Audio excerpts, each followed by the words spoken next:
Hi hello, നമ്മളിന്ന് വളരെ calm and beautiful ആയിട്ടുള്ള ഒരു 5 സ്റ്റാർ ഡിന്നറാണ് നമ്മളിന്ന് കഴിക്കാൻ പോകുന്നത്.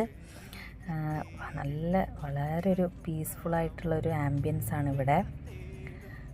അപ്പോൾ നമ്മൾ കംപ്ലീറ്റ് വെജ് ഡിന്നറാണിന്ന് കഴിക്കാൻ പോകുന്നത്.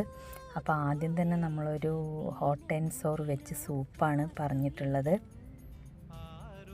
അങ്ങനെ അതിന് ശേഷം ഞങ്ങൾ ഡ്രാഗൺ ഗോപി, ഫുൽക്ക, പനീർ ബട്ടർ മസാല, പൊറോട്ട, പിന്നെ ഫ്രൈഡ് റൈസ്, അതൊക്കെയായിരുന്നു നമ്മളെ ഡിന്നറ്. അതിന്